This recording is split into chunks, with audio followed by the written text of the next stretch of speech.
Kita cari polanya tertentu, misalnya, oh etnoscience ini ternyata banyak dikembangkan, digabungkan dengan STEM misalnya. Oh ternyata etnoscience ini biasanya digabungkan dengan media apa begitu. Nah di sini kita bisa mencari pola-pola atau kesamaan dalam karya ilmiah terlebih dahulu, kemudian kita bisa menentukan posisi penelitian kita ada di mana begitu. Kemudian yang kedua, untuk langkah selanjutnya adalah kita memilih kategori analisis. Jadi kita mengidentifikasi kategori atau tema yang akan diteliti. Jadi seperti tadi kita diidentifikasikan karena biasanya dalam satu judul karya ilmiah itu kan terdiri dari beberapa keyword begitu. Nah, kita kategorikan berdasarkan keyword-keyword tersebut. Kemudian yang ketiga adalah membaca karya ilmiah dengan cermat, menyeluruh untuk memahami isi dan membuat catatan. Jadi membaca karya ilmiah dengan cermat di sini kita tidak boleh hanya membaca abstrak saja karena terkadang di abstrak itu hanya berupa kesimpulan yang belum tentu bisa eh, mendeskripsikan keseluruhan dari isi artikel tersebut. Kadang ada beberapa yang terlewat, misal ternyata dalam penelitian itu ada hambatan yang terjadi sehingga ternyata ada saran-saran yang diberikan oleh penulis pada artikel. Jadi kita harus menyeluruh dalam memahami isi dan membuat catatan dari artikel yang akan kita citasi. Kemudian yang keempat adalah mengidentifikasi informasi penting. Jadi di sini kita harus menandai informasi-informasi yang relevan dengan tujuan analisis. Jadi ini juga bertujuan agar apa yang kita cari, informasi yang kita cari itu selain relevan juga fokus. Jadi tidak melebar kemana-mana begitu, sesuai dengan tema yang akan kita teliti.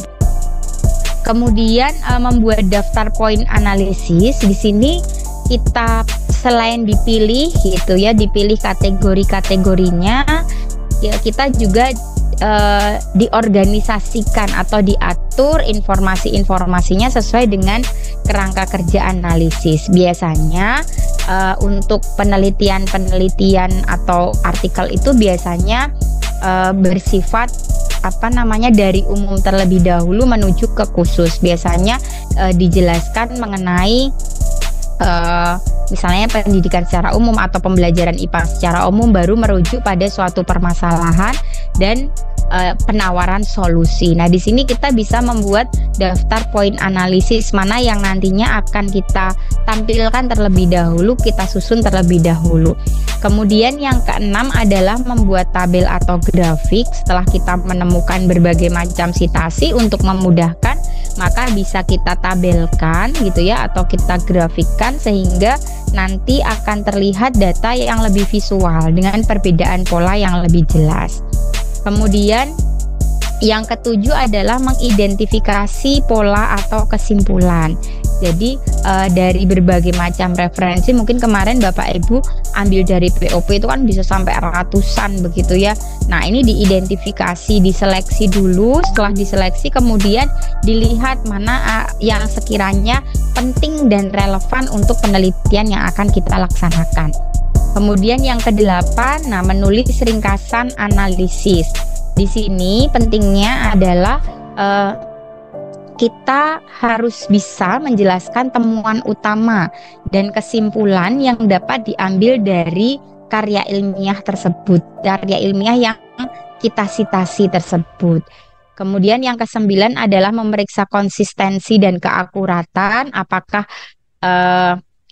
data yang kita ambil atau referensi yang kita ambil itu memang konsisten dan akurat, apakah didukung oleh data yang konsisten atau tidak. Jika memang tidak, maka silahkan bisa diganti dengan referensi yang lain begitu. Kemudian yang ke-10 adalah sunting dan perbaiki. Nah, di sini kita harus memastikan bahwa analisisnya jelas. Jadi referensi yang kita ambil itu memiliki analisis yang jelas, kemudian kohesif dan juga memenuhi tujuan awal, berhubungan begitu ya dengan apa yang kita lakukan gitu. Nah, untuk selanjutnya bentuk-bentuk tabel hasil tabulasi akan dijelaskan oleh rekan saya, Bu Rifana. Monggo dipersilahkan. Baik, terima kasih Bu Erna. Selamat siang Prof. Dia dan Selamat siang. teman-teman. Ya, untuk tabulasi data ini saya memilih bentuk tabel Prof. Karena Ya, tabel itu menurut saya apa namanya sangat efisien. Kemudian dengan tabel itu kita dapat memberikan kemudahan dalam membaca data karena tersusun dengan secara sistematis. Sehingga dengan saya membuka tabel itu sehingga dapat memahami dengan lebih mudah. Kemudian fungsi tabel yang kedua itu adalah untuk mempermudah dalam mengetahui perubahan yang terjadi, eh, apakah itu sudah lengkap ataukah belum ya datanya. Kemudian yang ketiga ini dapat memberikan rangkuman karena sudah tersusun dengan sistematis. Nah, kemudian untuk bentuk tabel hasil tabulasi ini itu ada yang dinamakan tabel pemindahan.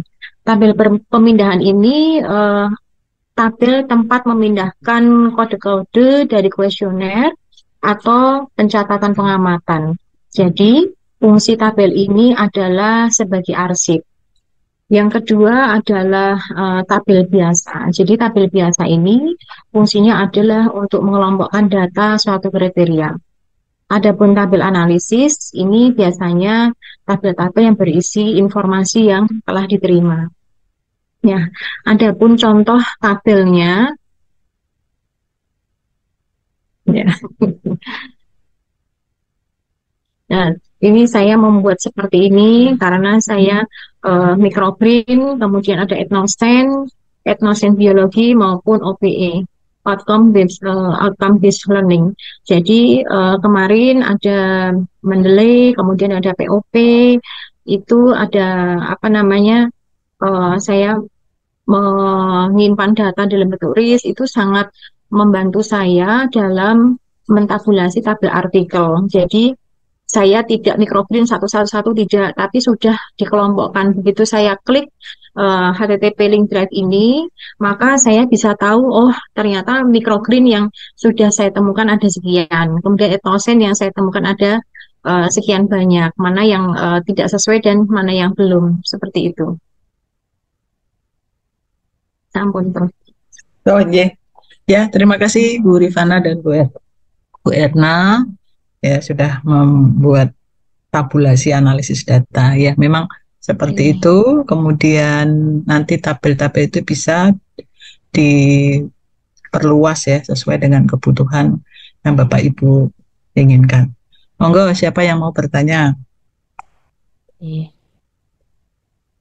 Monggo, Bapak Ibu, sambil Eh, menunggu Bapak Ibu bertanya, menambahkan sedikit, nggih, ya, monggo Bu dari Erna. nggih, menambahkan sedikit terkait dengan tabel seperti tadi yang Bu Rifana sampaikan bahwa untuk tabel ini bergantung pada eh, apa yang dibutuhkan begitu. Jadi mungkin nanti tabel Bu Rifana dengan Pak Andi nanti bisa berbeda Beda. tergantung apa Ya, yang memang dibutuhkan dan juga biasanya style menulis begitu. Jadi apakah apa yang akan ada di tabel itu bergantung pada kebutuhan. Kalau ini misalnya betul. saya contohkan untuk yang misalnya saya begitu kemarin itu kan sudah dari POP, kemudian dari POP itu dicari terlebih dahulu artikel-artikelnya masing-masing untuk kemudian diidentifikasi tahunnya, kemudian untuk link artikel seperti Bu Rifana tadi sampaikan bisa dimasukkan ke Google Drive begitu dan Ya, di Google Drive ini begitu diklik ini bisa langsung masuk ke artikel. Jadi kalau saran dari kami yang dimasukkan itu adalah langsung kepada artikel bukan folder Google Drive.